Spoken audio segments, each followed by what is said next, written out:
morning, and welcome to another edition of the Mark Moses Show podcast. As we're always broadcasting from the Anidjar and Levine Accident Attorney Studios. Take back control of your life. Yeah, do it today. Call them 1-800-747-FREE. That's 1-800-747-3733. It's Anidjar and Levine Accident Attorneys. And joining me right now, as he always does on a Thursday, he's Mr. 321. He is Tim Walters, Florida Today. My man, how you doing? Doing great. How did Thursday get here already? It's crazy. I don't know. Okay, I have no idea. Let me go over this with you. This sums up last night. Okay, are you ready for this? All right, let me make sure I get the X, Twitter, whatever it's called this week. All right. So I watched the end of the Magic game last night, and then I posted like a little video. So Mike Cairns, who's a sports anchor in Tampa, who I know with Spectrum, he wrote, Mark, this is his response to my recap from my couch. Mark, you look bummed, drunk, or exhausted, LOL. And I wrote back, the look of watching this Magic team play the last 6 months, that's the look on my face. It sums up everything. Get me to Friday night. Does that sum up what happened last night to the Orlando Magic, Tim? You should have told him you were two of those three things, and he needed to guess which one you weren't. I wasn't drinking. It's just like there you go. That's I know. Look, Mark, I mean, when you get Banchero going for 45 to match Cade Cunningham, they lose by 7. He missed 7 free throws. In fact, I think he was 5 for 12. That's just dreadful. The other thing I noticed, I love the energy, the life force of Jalen Suggs. But boy, he's a bad shooter, and it just shows up sometimes. But at the same time, if he's not there defending the way he does, they're not in this series. So I stick by what we discussed prior to this series that the Magic, they're not the greatest shooting team in the world. And then when you lose your best shooter and Franz Wagner, who only gets 2 quarters in that game, I mean, look, it's tough. They went on a run late. It looked like maybe they could, they closed within 3. But Cunningham was a little bit too much. You're in Detroit. They got to win game 6 here at home. So that's what it boils down to for me. Yeah, you're absolutely right. Cunningham and Paolo both had 45. So I know you're a big stats guy. So Paolo, 1 point off the franchise record, tied by Dwight Howard and Tracy McGrady with 46. He was unstoppable in that second half. And then Cade Cunningham, it is a franchise playoff record. Think about all those great players for the Pistons. He now has it. He was, you talk about free throws, 14 for 14 from the free throw line. And as you said, Paolo missed his. That's it. It's like we could have your daughter in the room. It's fundamentals. Like you're telling a kid, hit your free throws, get rebounds, don't turn the ball over. They're right there, buddy. Oh, man. So can you shoot instead of Jalen Suggs? Maybe that's my question. Can you get in there to shoot? Yeah, hey, a couple of months ago, my daughter made it to a state championship in a free throw contest for the Knights of Columbus. She won school, she won local, she won regional, but then she lost in the state finals. But so she might be able to shoot free throws better than the Magic. But it's just unfortunate. What, like you said, 14 of 14. If Banchero goes 12 for 12, maybe we get overtime. Who knows? I mean, if Cade Cunningham's really the only guy doing most anything for that team, it's just that they've just played a terrible series. I don't know how they got to the number 1 seed because I wasn't exactly watching a lot of Pistons basketball during the regular season. So. Okay. Yeah. I understand. Neither was I. I was. They don't have Franz Wagner. He is a big part of this basketball team. He can get you 19 or 20 a night. But I like you brought up Anthony Black. I'm happy he finally showed up to this series. He had 19 last night. If you are Jamal Mosley and you saw what happened last night, you go into game 6. Is it one of those things where Anthony Black needs to play more minutes and Black needs to score for this basketball team? Well, I think you're going to have to because he was one of the few guys that had, a better than 50% shooting percentage. I mean, they just that's their biggest struggle is just shooting the basketball. And I mean, I'm looking for any way to score without Franz Wagner playing, and you got to find the guy. And so maybe Black is the one who can step it up. Yeah, and look, I'm not giving up on Suggs. I know you aren't either. Like, it's just, come on, man. You got to hit some of these shots. You have to for this. That's why I was saying this yesterday to preview that game. Suggs and Black have got to give you something, because you can't, and I keep hammering this to everyone, you can't play 4-on-5 on offense where it's like you might as well have a folding chair out there. There'd be no difference. You have got to play 5-on-5. And Desmond Bane, I mean, you think about it, 7 3-pointers in game 3, 5 in game 4. He hit a couple last night as well, but he only had about 18. Dude, I need about 24 or 25. I'm putting all the poker chips in. Is this 100%? Is this a must win for the Magic on Friday night, Tim Walters? Yeah, because I think if they lose, they end up going back to Detroit and collapsing and losing the series. And here's a little stat for you, Mark. This century, it's only been done a few times, but in 2003, I think, was the first time that it was done this century, where a number 1 seed down 3-1 came back to win the series. And that was Detroit beating the Magic some 23 years ago. So we don't want to see a repeat of that.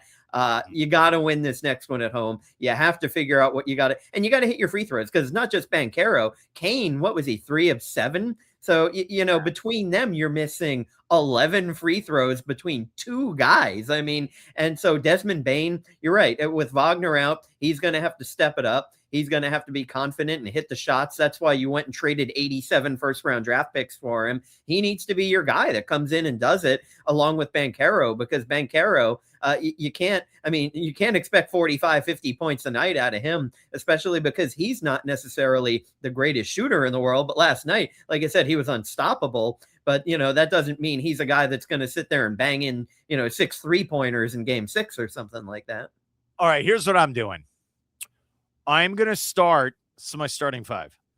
I'm going to go Suggs, Black, Bane, Banchero, and Carter. I'm going to go small and try to go up and down. And I've not talked to you since I went on Monday night for that game 4. Dude, there were times in that game early. That was the loudest I've ever heard that building. My ears are still ringing. It was loud early, and they swarmed the Pistons early. And then especially like loud. I think you need to come out like how a hockey team does. You start blitzing them early and feed off that crowd. And look, the Magic are better at home. Who are we kidding here? They are better basketball team at the Kia Center. I can't look. I know we're talking right now. I'm ready now. I'm ready now for Friday night. Can we get to the tip-off? I'm ready, buddy. I'm a better journalist at home too, Mark. I'm here in my home office. You take me out of here, I'm a stammering fool. But so home court advantage, we really need it to pay off. And you're right. We want to pack that. It's the Kia Center nowadays, or what? I always want to call it the Amway Center, so I have to be careful of the naming. Don't worry, I don't work for Amway. You're fine. Yeah. I'm not. It's not going to happen. Okay. Yeah, we just need to jam that thing full. We can call it the Anidjar and Levine Center. I don't care. Let's really pack that place full of people and let's beat them Pistons. Yeah, I like your bad grammar at the end, because that's exactly what we need. We need to throw the kitchen sink at the Pistons. Whatever you could do, get it out there Friday night. And that's what it says about Paolo.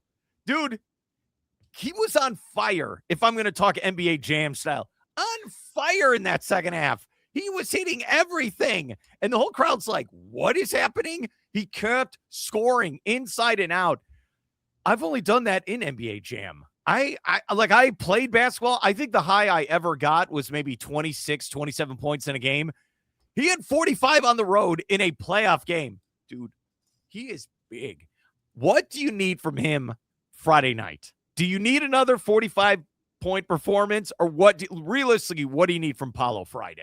If that's what it takes, I mean, with Wagner out, let's turn him into Bam Adebayo and just get him 83 points. I mean, I don't care how we do it. He just needs to take the game over. But again, I mean, he was 6 for 10, 6 for 11 from 3-pointers. Again, I'm not sure if you want him launching that many. Let's get Bane doing that. Let's find somebody else that can shoot. But if Banchero's got to do it, I mean, it's not like he can't. It's just he doesn't always do that. He can have his shooting struggles, but at home, he'll be even better, because if you're 6 of 11 from 3 on the road in Detroit with a hostile crowd, maybe you can do even better. But let's figure out this free throw issue, because you said he couldn't miss. Well, yeah, he couldn't miss anything on from the field, but once you put him at the line, it wasn't there. They were right there. And I know Detroit's like, well, we got confidence. Yeah, but they didn't have they didn't have Wagner, right? And then what's weird is the game opened up for both teams with Franz not in there because 3 and 4 were ugly, but no Franz, and then both teams were scoring at will last night. Very bizarre. All right, it's so bizarre this series. The Magic still have a chance. They got 2 chances to knock out the 1 seed. Hopefully they do it Friday night. And you know what's really crazy? We have 6 series left. All of them are going to game 6. All of them. So more basketball. I got no problem. More basketball, the better. Okay. I love it. I do. Hey, can we sign Dennis Scott to a 1-day contract? Maybe he can return and just launch some threes. I bet he's still got 12 or 15 points in him. Look, I say this all the time at all levels of basketball. You go pregame. Everyone's shooting around. Everyone looks like Steph Curry pregame. Everyone looks great. Yeah, no one's guarding you. You're not running up and down the court. When the game's actually going on and people are knocking you out, can you hit an open shot? The pressure's on. Can you hit it? We're going to find out Friday night. That's the NBA. Let's go back to the NFL draft, which happened late last weekend, okay? It's getting lost in the shuffle. Your Jacksonville Jaguars that you cover for multiple publications here in Florida. What did you think of how they drafted when they didn't have the first-round pick? Yeah, I mean, it was the player that they really, really wanted, Gabe Yakas. He was taken 1 spot ahead of their number 56. He was taken 55. So then they go with a tight end, and a lot of people said, Nate Borkircher, who on earth is this guy? But I've been talking about this a little bit with different people this week. You have to kind of look at why would they do something like that, right? And they have one basically, a good tight end on the Jaguars roster. I think they have 3 signed, but the McVay tree that Liam Cohen is from. If you look at what they did last year on the Rams, they had 3 tight ends that they used super effectively. A lot of times they would have 2 tight ends on the field at the same time. So there's, there are 2 different types of tight ends. There's one who catches real well. There's one who blocks real well. And then there are the tight ends that can do both, which are few and far between. But it seems like they used that really effectively on the Rams last year. So Cohen, being a McVay guy, saw what he did, and he looked at his roster and said, well, we can't do that with what we have right now. There are no superstars on the board at 56. So why don't we take a Nate Borkircher, who actually had a high draft grade, and a lot of people thought he could go a little bit higher than he did, and let's give this guy a chance, ingratiate him into that offense, and maybe we're going to see more of a 2 tight end set. Maybe they're going to be trying to innovate that offense a little bit differently, because both he and GM James Gladstone, they're from that Rams organization, and they see what works there. And the Rams were really good last year. If not for a Seattle Seahawks team that was just otherworldly, the Rams probably should have been the one winning that Super Bowl. So, you kind of take that recipe and you try and apply it to your team. Now, the pick I really liked, I think the steal of the draft, maybe for anybody, was getting that giant offensive lineman, Emmanuel Pregnon from Oregon. He was a guy that some people had going way higher than that. So I'd be willing to bet when Gladstone and Cohen saw him sitting there at 88, it's like, I mean, you can't lose with that. So I think that was maybe their best pick out of the 10 that they got. And they only have 1 minor trade. They just moved down a spot or 2. So, I really, they're returning all but 2 starters next year. So you're trying to find who's going to be a running back starter and who's going to replace Devin Lloyd. And, they took 1 linebacker with their final pick. I think it was the 240th pick. So is that the answer? Maybe, maybe not, but you're going to look at guys who are currently on your roster that can kind of move in there as well. So, nothing stunning for the Jaguars, but really, what can you do when you start at 56? That was a hell of an answer. That really was. My answer was, who is this guy out of Texas A&M where he caught like 19 passes last year? But you make a great point with the 3 tight end, because my Bears did the same thing where you have Cole Kmet, you have Colson Loveland, you thought you're good. They also took a tight end, a third, like another third option. Is 3 enough, Or is the next thing going to be we need 4 tight ends after a while? That's what it feels like. Yeah, I mean, let's just load them up with it. When you kind of look at it, though, so, Brenton Strange, he had a really good year last year. He came in, he took over the starting spot when Evan Engram went to Denver, and I think he really proved himself. But the guys behind him, Hunter Long, and I'm trying to remember the third tight end. That's how memorable these guys are. But, hopefully Borkircher can come in and give you at least 2 of those guys. But, I mean, look, the Jaguars had a really good offense as it was. And yeah, I think that, Trevor Lawrence, all he needed was maybe a little extra blocking. He had a tough 7 or 8 games to start the season. And then he was MVP level the last 10 or 11 games, where he had like 25 touchdowns to 1 interception and what was it, 7 or 8 rushing touchdowns. He played at such a high level. Now you're trying to give him, that little bit extra. Now running back, that's going to be one of the one of the question marks, and you lose Travis Etienne. But really, I never thought Etienne was kind of a next level back. He was definitely the best of the crop that they had. But, Chris Rodriguez, the only free agent signee, is that the answer coming in from Washington? He had flashes, but we don't even know how good that guy is. And when you look at their draft, they didn't even take a running back. So, they must feel that they're good with Bashal Tutin, LaQuint Allen, and Chris Rodriguez Jr. Do you look back at Travis Hunter as part, even though he's not in this draft, but do you put him together with these draft picks when you look at him? Well, I mean, with Travis Hunter, it's interesting when you look at their roster because he's listed on both offense and defense. So it almost looks like they have an extra person on the roster, even though he counts as one. But yeah, I mean, he got not even a half a season last year. And now you're kind of seeing where is he going to fit most. And I think that's definitely on the defensive position. I mean, the Jaguars drafted a couple of more wide receivers, and you already have a pretty good wide receiver room where your first 3 guys are set in Parker Washington and Brian Thomas Jr. and came over from the Raiders. There's too many names. Now I can't remember. There's too many names to know. Okay. Don't worry. All right. We will do our research and I will put it in the notes. Okay. Yeah. Well, they signed him to an extension, so I know everything about him. It's just his name has totally fallen out of my head. Okay. So if I search Jaguars, let's do this together. All right. This is why this is a crack staff we have here. Jaguars sign wide receiver long-term. Should I say that? Or 3-year deal. I know what it was, but Jacoby Myers? That's the one. Okay. All right. Thank you. You have those 3. You have Jacoby Myers, Brian Thomas Jr., Parker Washington, and the potential of Travis Hunter. You also draft Josh Cameron, CJ Williams, and I totally forgot. They actually drafted a second tight end, Tanner Koziol. So, a lot of guys that can catch the ball. So if I'm looking at that and I know that we've lost a couple of defensive backs and a linebacker, I'm going to send Travis Hunter and play him mostly on defense because I think you're good with your wide receiver room. And we're going to go that route with him. I think playing the 2-way experiment, I mean, maybe you can have him do a little offense, but I don't want to see a snap split like they were trying last year. Let's get him good at one thing because he is a freak athlete. He is a super athlete. But when you're trying to do those 2 different things, you're splitting his time in the research, in the coaches' rooms, offense, defense. Those are 2 totally separate things. Let's get him good at being defensive back because that's what the Jags need the most.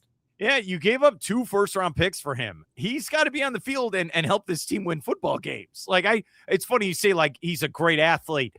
I need a football player. I know. That's so. I know. Get my lunch pail, blue collar mark. I need a football player. But that's what it feels like right now. In hindsight, it was not the right pick.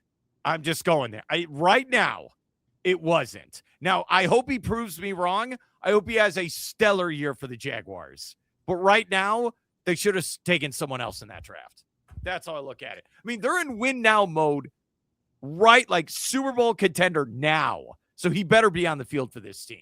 That's all. Well, that's the thing is you have to kind of go back to last year. And again, I don't have the information in front of me. Who was taken number 5 in that draft? Because that's where the Jaguars would have been had they not traded up to 2 to get Travis Hunter. And would that have been a worthwhile pick for them? That's, the world may never know. I'm okay with what they did. This was the first time ever in 32 drafts now for the Jaguars where they didn't have a first round pick. And maybe they're going to learn from it. Maybe they'll see it's a mistake, but maybe they won't.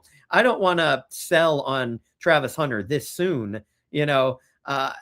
What is he, 23, 24 years old? He's, played 7 games last year. And I just think that he still has a high upside. But like I said, I think trying to split a young guy like that and doing, half snaps on offense and defense, I'm just not a big fan of that. At first, I was like, yeah, let's try it and see what happens. But now we tried it, and the guy gets hurt on a non-contact, injury in practice. And that's telling me that his body, even for a young guy who's an incredible athlete, that it just being tested too much. So, let's manage him a little bit better. And I think he's going to be a really good NFL player still. Great answer. I just want you to know this. I like you bring up he's 23, 24. So last weekend, I saw a bunch of my extended family that lives in Lakeland, right? We all met up in Orlando at that charity walk I hosted. And my cousin's 16-year-old son, he's like, Mark, how old are you? I was like, well, I'm going to be 44 in like a couple weeks. You could see his brain trying to compute that someone could be this old, right? Like he's 16. That's his world, right? What? Mark, no, you can't be, no. And you could tell his brain was just like melting after a while. I took great pleasure in that. I really did. What did you just look up? How old is Travis Hunter? I wanted to see who was taken 5th, and it was Mason Graham, a defensive tackle. So I don't know how well he did, because again, just like I wasn't watching Pistons basketball, I wasn't really watching Browns football, except maybe to see what Shador was doing when he finally stepped in over Dylan Gabriel. But, did they get the wrong pick, the right pick? Who knows? But they probably wouldn't have even taken Mason Graham at that point, because with Josh Hines-Allen and with Trayvon Walker and with Arik Armstead, would you really waste your 5th pick on that? So, who knows what they would have done. Ashton Genty went 6th in that pick. Maybe the Jaguars could have grabbed him at running back, but who knows? Do you know that Deshaun Watson has the inside track to be their starting quarterback? Deshaun, why don't you just put Tim Couch or Bernie Kosar out there? What is the difference? Really, Deshaun Watson, who hasn't been good in 5 years, that's why they're the Browns and you're not. Okay, that's the answer to that. Exactly what I will continue not watching Cleveland Browns football this year. Good. That'll be the T-shirt you're gonna get. So you're gonna get. I will continue. That is a guarantee. That's what it is. Before I let you go, do we got postseason baseball today here in Brevard County? Actually, tonight, Thursday night, we're finishing up softball districts, because softball are a couple of weeks behind where baseball are. So we do have a few games. We've got a roundup on our website now at floridatoday.com if you want to see what happened in last night's district championships. So we're rounding out softball districts, and they begin their state tournament next week. Baseball starts their state tournament. Well, they started this past weekend, and we had 7 teams make the tournament. 4 were eliminated. So that brings us down to 3 teams playing in best of 3 series. So all of them start tomorrow night. You have Cocoa Beach. They're playing at Lake Highland Prep. The way these tournaments work is they will play 1 game Friday at 7 p.m. They will play 1 game at 1 p.m. Saturday. And if it needs a 3rd game, they play a doubleheader Saturday. So Cocoa Beach and Lake Highland Prep. And then American Heritage is playing at Merritt Island. They're a number 1 seed. Merritt Island's just so good. They've been mowing down everybody. I mean, because our new high school reporter just started this week. So the last 7 weeks, I've kind of been our de facto high school reporter. And you see guys on that Merritt Island team. One that sticks out is Ty Brandis, who seems to be their kind of Swiss Army knife, everything, who hits anything thrown at him. They have incredible pitching. I expect Merritt Island to move on. Cocoa Beach has a dogfight with Lake Highland Prep. I hope that the Minutemen can move on, but Lake Highland's really good. So we'll see there. I think that maybe the closest series to watch, Melbourne is playing at Lake Mineola, and Melbourne, again, really good team this year. And so that one's going to be entertaining. That's a coin toss. So, I hate to do this to Cocoa Beach, but they may not advance. Hopefully they will, but I would probably pick Lake Highland in that series. I would take Merritt Island, and I'm going to go with Melbourne against Lake Mineola there. Very nice. All right. I will break down where I will be the next couple of days. So tonight I'll be at my apartment. Friday night I'll be at the Kia Center covering the Magic versus Pistons game 6. Saturday night, I will be appearing at Mavericks Hangar Barn Grill in Satellite Beach, giving away my final pair of Welcome to Rockville tickets with 95.9 The Rocket. Planet Hairspray, an 80s cover band, will be taking the stage. It feels like I need to say, I'll be performing at Zany's Comedy Club this Sunday night. Sounds like.